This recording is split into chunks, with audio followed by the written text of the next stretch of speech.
Welcome to Pond Boys Angling Adventures, the traveling fishing show. My name is Dan Byrne. I will be your host. I just spend a lot of time driving, and I also like to talk.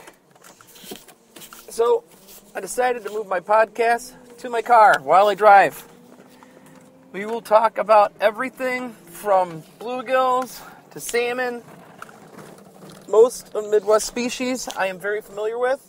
I have been fishing since I was 9. I am 45. I live in the Midwest suburbs of Chicago.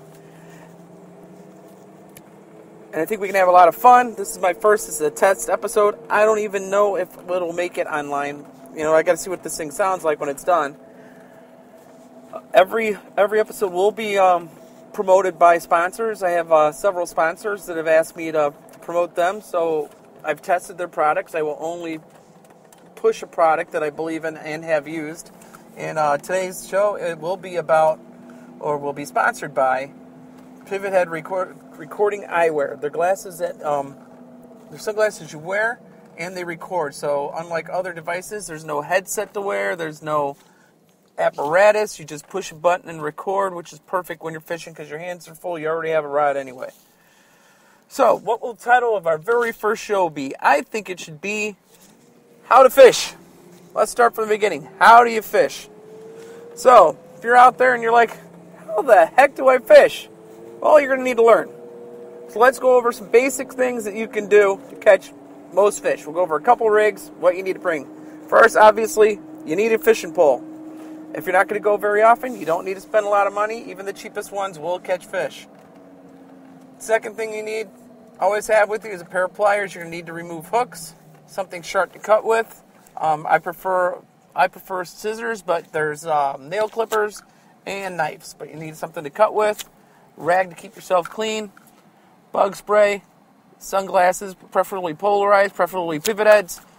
Hats. You want to dress appropriately. Have extra clothes if you need it. So let's start with the simplest fish, or the most common fish new beginners with, and that's bluegill. Bluegill are small. They're abundant, and they're in most ponds here in the Midwest.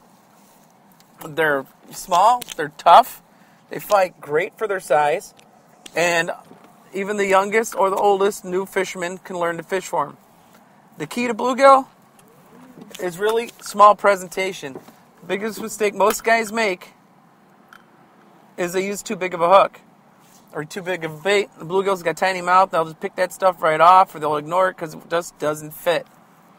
So my advice to new guys doing bluegill fishing, the first easiest one would be ice jigs. Ice jigs are little jigs that are literally smaller than your nail or the size of your pinky nail that you use for ice fishing.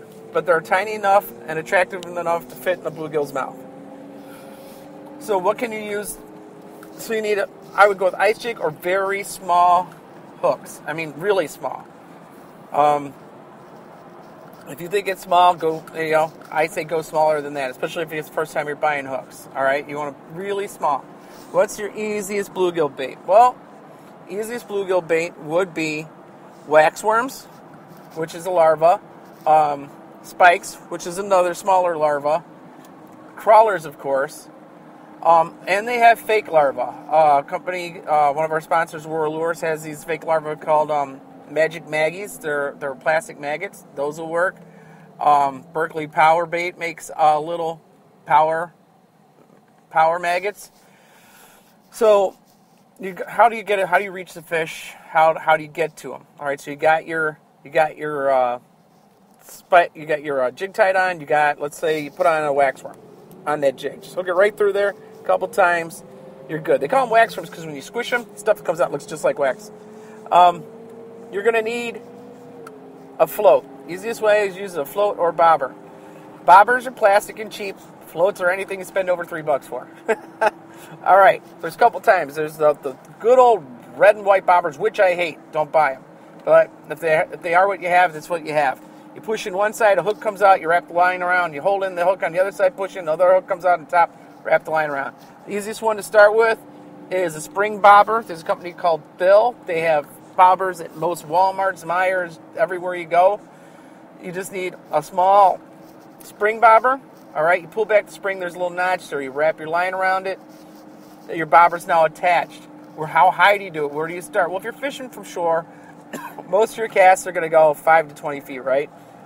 So you want to go, and usually most lakes are going to be anywhere from 3 to 10 feet deep in that distance. So your best bet is to start about 3.5 to 4 foot down.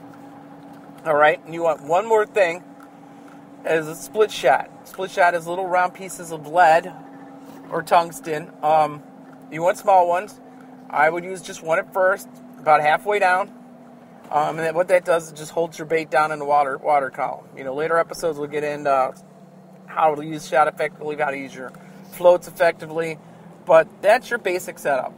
All right, so you got your ice jig or small hook, tiny bait. If you're using crawlers, make sure you cut them in little pieces going for gills, because they're just going to keep pecking at it until it's gone if you don't. You're gonna cast out. Now with the ice jig, if it's windy, a lot of times you don't even have to do anything, they'll just hit it. But what I like to do with ice jigs, especially if I'm using a fake maggot or larva, is just a tiny twitch where it just vibrates and you see some rings around it, and pause. You wait a couple seconds, tiny twitch, and pause. And I guarantee you will catch fish. And it's the best thing to go if you're going to bring your kids. If you're in the Chicago suburbs area, you want to learn. I own DuPage Fishing Guide Service. Give me a call. I've had a lot of guys whose kids have asked them, or they haven't gone since they were kids, and we went out good old bluegill fishing just like we were kids, and we had a blast. But if you do this stuff, I guarantee you'll catch fish. It's not as hard as it looks. We'll keep this show short since this is my first test one. This is Daniel Pond Boy Byrne for Pond Boy's Angling Adventures. Go out and get yourself an angling adventure. Have a great night.